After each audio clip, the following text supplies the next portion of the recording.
മഴതോറും മുൻപേ സീരിയലിന്റെ latest episode review ആണ് പറയുന്നത്. അങ്ങനെ വൈജയന്തിയുടെ ബന്ധുക്കൾ കൊല്ലപ്പള്ളിയിലെ തറവാട്ടുകാർ ആ വീടിന്റെ ഉമ്മറപ്പടി കടന്നെത്തിയത് കേവലം ഒരു സന്ദർശനത്തിനല്ല, മറിച്ച് ഒരു വിചാരണക്കാണ് എന്ന് എല്ലാവർക്കും അറിയാമായിരുന്നു. ശിവശങ്കരൻ, രാജീവ്, കമല തുടങ്ങി ഓരോരുത്തരുടെയും മുഖത്ത് ഗൗരവം വരുത്തി ഹാളിലെ സോഫയിൽ ഇരിപ്പുറപ്പിച്ചു. അവരുടെ ലക്ഷ്യം ഒന്നേ ഉള്ളൂ: ബാലചന്ദ്രനെ ചോദ്യം ചെയ്യുക, അലീന എന്ന പെൺകുട്ടിയെ ആ വീട്ടിൽ നിന്നും പടിയടച്ച് പിണ്ടം വെക്കുക. ബാലചന്ദ്രൻ താഴേക്ക് ഇറങ്ങി വരുമ്പോൾ തന്നെ അന്തരീക്ഷത്തിലെ മുറുക്കം അയാൾക്ക് അനുഭവപ്പെട്ടു. പക്ഷേ മുഖത്ത് യാതൊരുവിധ ഭാവഭേദവും വരുത്താതെ അയാൾ ശാന്തനായി കാണപ്പെട്ടു. അലീനയെ മുകളിലത്തെ മുറിയിൽ സുരക്ഷിതമായി ഇരുത്തി വാതിൽ കുറ്റിയിടാൻ നിർദ്ദേശിച്ചതിന് ശേഷമാണ് അയാൾ നേരെ താഴേക്ക് വന്നത്. എന്ത് ബഹളം കേട്ടാലും നീ താഴേക്ക് ഇറങ്ങി വരരുത് എന്ന ബാലചന്ദ്രന്റെ വാക്കുകൾ അലീനയെ കാതിൽ മുഴങ്ങുന്നുണ്ടായിരുന്നു. ശിവശങ്കരനുമായി ആദ്യം ബാലചന്ദ്രൻ സംസാരിച്ചു തുടങ്ങിയത് ഒരു മധ്യസ്ഥന്റെ ശാന്തതയോടെയല്ല, മറിച്ച് അധികാരം കയ്യിലുള്ള കാരണവരന്മാരുടെ ദാഷ്ട്യത്തോടെയായിരുന്നു അയാളുടെ വാക്കുകൾ.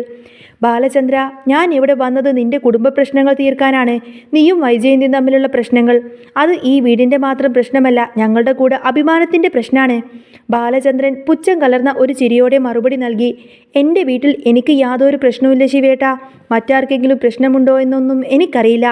ഈ മറുപടി രാജീവിനെയും കമലയെയും ചൊടിപ്പിച്ചു. കമലയുടെ വാക്കുകളിൽ വിഷം കലർന്നിരുന്നു. ഒരു വേലക്കാരി പെണ്ണിന് വേണ്ടി സ്വന്തം ഭാര്യയെയും മക്കളെയും തള്ളിപ്പറയുന്ന അവളുമായി റിസോർട്ടിൽ പോയി താമസിക്കുന്ന നാണം കെട്ട ഏർപ്പാട് നാട്ടുകാരറിഞ്ഞ ഞങ്ങൾക്ക് പുറത്തിറങ്ങി നടക്കാൻ പറ്റുമോ ബാലചന്ദ്ര? കമലയുടെ ആ വാക്കുകൾ ബാലചന്ദ്രന്റെ ഉള്ളിലെ കനലിനെ ആളി കത്തിച്ചു. കമലേട്ടത്തി, നാണക്കേട് ആർക്കാണെന്ന് സമയം വരുമ്പോൾ മനസ്സിലാവും. ഞാൻ ചെയ്ത കാര്യങ്ങൾ എന്താണെന്ന് എനിക്ക് നല്ല ഉത്തമ ബോധ്യമുണ്ട്. എൻ്റെ വീട്ടിൽ നിൽക്കുന്ന കുട്ടിയെ സംരക്ഷിക്കേണ്ടത് എൻ്റെ കടമയാണ്. സംസാരം മുറുകി. വാക്കുകൾ കൊണ്ട് മുറിവേൽപ്പിക്കാൻ ഇരുപക്ഷവും മത്സരിച്ചു.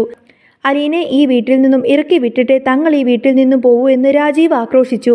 അവളെ മുടുക്കി പിടിച്ച് ഞങ്ങൾ അങ്ങ് പുറത്താക്കുമെന്ന രാജീവിൻ്റെ ഭീഷണി ബാലചന്ദ്രന്റെ നിയന്ത്രണം തന്നെ നഷ്ടപ്പെടുത്തി.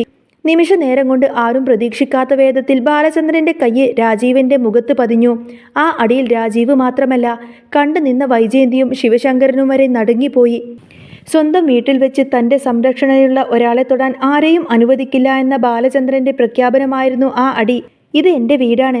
ഇവിടെ ആര് നിൽക്കണം ആര് പോകണമെന്ന് തീരുമാനിക്കുന്നത് ഞാൻ മാത്രമാണ്. ബാലചന്ദ്രന്റെ ശബ്ദം ഹാളിൽ മുഴങ്ങി. രാജീവ് അപമാനത്താൽ തല കുനിച്ച് നിന്നു. ശിവശങ്കരൻ ഇടപെടാൻ ശ്രമിച്ചുവെങ്കിലും ബാലചന്ദ്രന്റെ രൗദ്രഭാവം കണ്ട് അയാൾ പിന്മാറി. ശിവേട്ട, ഇവൾ എൻ്റെ മകളെപ്പോലെ തന്നെയാണ്. അല്ല, എൻ്റെ മൂത്ത മകൾ തന്നെയാണ്, ബാലചന്ദ്രൻ ഉറക്കെ പ്രഖ്യാപിച്ചു. എന്നാൽ ബന്ധുക്കൾക്ക് അതൊരു തമാശയോ അല്ലെങ്കിൽ ബാലചന്ദ്രൻ വഴിവിട്ട ബന്ധത്തിൽ ന്യായീകരിക്കാനുള്ള ശ്രമമായോ മാത്രമേ തോന്നിയുള്ളൂ. താഴെ നടക്കുന്ന ബഹളങ്ങൾക്കിടയിലും മുകളിലെ മുറിയിൽ അലീന ഭയന്ന് വിറച്ചിരിക്കുകയായിരുന്നു. രോഹിത് വന്ന് വാതിലിൽ മുട്ടി വിളിച്ചെങ്കിലും അച്ഛൻ്റെ വാക്ക് മറിച്ച് അവൾ വാതിൽ തുറന്നു കൊടുത്തില്ല. ബാലചന്ദ്രൻ നൽകിയ ധൈര്യമായിരുന്നു അവളുടെ ഏക ആശ്വാസം. താഴെ വൈജയന്തി തൻ്റെ സങ്കടങ്ങളെല്ലാം നിരത്തി. എനിക്കിനിയും ഇവിടെ ജീവിക്കാൻ വയ്യ. ഇവളെ ഇവിടെ നിന്ന് ഇറക്കി വിടാതെ ഞാൻ അടങ്ങില്ല. പക്ഷേ ബാലചന്ദ്രൻ കുലുങ്ങിയില്ല. നിനക്ക് വേണമെങ്കിൽ പോവാം, പക്ഷേ അലീന ഇവിടെ തന്നെ നിൽക്കുമെന്ന അയാളുടെ ആ തീരുമാനം വൈജയന്തിയെ ശരിക്കും തകർത്ത് കളഞ്ഞു. വാക്കേറ്റങ്ങൾക്കൊടുവിൽ കാര്യങ്ങൾ കൈവിട്ടു പോകുമെന്ന് തോന്നിയപ്പോൾ ബാലചന്ദ്രൻ ഒരു നിർദ്ദേശം മുന്നോട്ട് വെച്ചു. ശിവേട്ട, എനിക്ക് നിങ്ങളോട് മാത്രമായിട്ട് കുറച്ച് സംസാരിക്കാനുണ്ട്. അത് കഴിഞ്ഞിട്ട് മതി ബാക്കി തീരുമാനങ്ങൾ. എല്ലാവരും ആകെ അമ്പരന്നു. എന്തിനാണ് ഈ രഹസ്യ സംഭാഷണം? രാജീവും കമലയും എതിർത്തുവെങ്കിലും ശിവശങ്കരൻ അതിന് തയ്യാറായി. അവർ രണ്ടുപേരും ബാലചന്ദ്രന്റെ മുറിയിലേക്ക് പോയി. മുറിയിൽ വെച്ച് ബാലചന്ദ്രൻ അതുവരെ സൂക്ഷിച്ചു വെച്ച ആ വലിയ രഹസ്യം ശിവശങ്കരന്റെ മുന്നിൽ തുറന്നിട്ടു. ശിവേട്ട, അലീന ആരാണെന്നറിയാമോ നിങ്ങൾക്ക്? ബാലചന്ദ്രന്റെ ചോദ്യത്തിനു മുന്നിൽ ശിവശങ്കരൻ പകച്ചു. നിങ്ങളുടെ പെങ്ങൾ വൈജയന്തി വിവാഹത്തിന് മുൻപ് ആഗ്രയിൽ വെച്ച് പ്രസവിച്ച് മരിച്ചുപോയി എന്ന് നിങ്ങളെല്ലാവരും കൂടി അവളെ വിശ്വസിപ്പിച്ച ആ കുഞ്ഞു തന്നെയാണ് അലീന. ബാലചന്ദ്രന്റെ വാക്ക് കേട്ട് ശിവശങ്കരൻ ഞെട്ടിപ്പോയി. ശിവശങ്കരന്റെ കാലിനടിയിലെ മണ്ണ് ഒലിച്ചു പോകുന്നത് പോലെ തോന്നി അയാൾക്ക്. ഭൂതകാലത്തിന്റെ ഇരുളറയിൽ എന്നോ ഉപേക്ഷിച്ച അനാഥാലയത്തിൽ തള്ളിയ ആ ചോര പൈതൽ ഇന്ന് താൻ പുറത്താക്കാൻ ശ്രമിക്കുന്ന ഈ യുവതിയാണെന്ന സത്യം അയാളെ പിടിച്ചുലച്ചു. ബാലചന്ദ്രൻ തുടർന്നു. സ്വന്തം ചോരയെ തെരുവിലേക്ക് വലിച്ചെറിയാൻ എനിക്ക് കഴിയില്ല ശിവേട്ട. അവൾക്കൊരു അച്ഛൻ്റെ സ്നേഹം നൽകാൻ എനിക്ക് മാത്രമേ കഴിയൂ. വൈജയന്തിയുടെ പാപത്തിന്റെ ഫലമാണെങ്കിലും അവളെ എനിക്കൊരിക്കലും ഉപേക്ഷിക്കാനാവില്ല. സത്യം മനസ്സിലാക്കിയ ശിവശങ്കരൻ ആകെ തകർന്നുപോയി. അഹങ്കാരവും ദേഷ്യവും എല്ലാം അങ്ങ് അലിഞ്ഞില്ലാതായി. കുറ്റബോധം അയാളെ വേട്ടയാടി. എന്തു മറുപടി പറയണമെന്നറിയാതെ അയാൾ തല താഴ്ത്തി. താഴേക്ക് ഇറങ്ങി വന്ന ശിവശങ്കരൻ തീർത്തും മറ്റൊരു മനുഷ്യനായിരുന്നു. കാത്തു നിന്ന ബന്ധുക്കൾ ആവേശത്തോടെ ചോദിച്ചു, എന്തായി ശിവേട്ട, അവളെ ഇറക്കി വിടുന്നില്ലേ? പക്ഷേ ശിവശങ്കരന്റെ മറുപടി അവരെ എല്ലാവരെയും ഞെട്ടിച്ചു. അയാൾ വൈജയന്തിക്ക് നേരെ തിരിഞ്ഞു.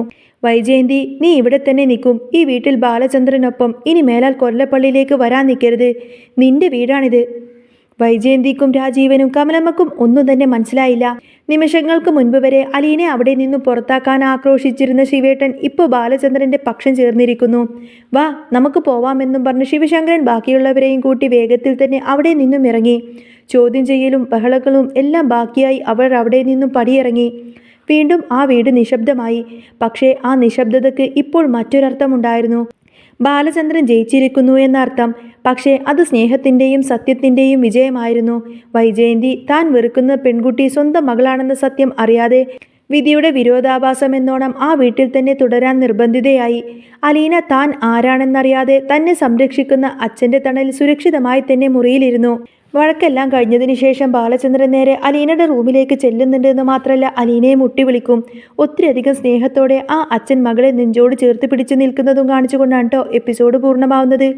അപ്പോൾ നിങ്ങൾക്ക് ഈ ഒരു ചാനൽ ഇഷ്ടമാവുകയാണെന്നുണ്ടെങ്കിൽ എന്നും ഇതേപോലെ തന്നെ റിവ്യൂസ്, അപ്കമിങ് റിവ്യൂസും ഡെയിലി റിവ്യൂസും ഒക്കെ കേൾക്കാൻ താല്പര്യമുണ്ടെങ്കിൽ തീർച്ചയായിട്ടും നിങ്ങൾ എൻ്റെ ചാനൽ സബ്സ്ക്രൈബ് ചെയ്ത് സപ്പോർട്ട് ചെയ്യണേ.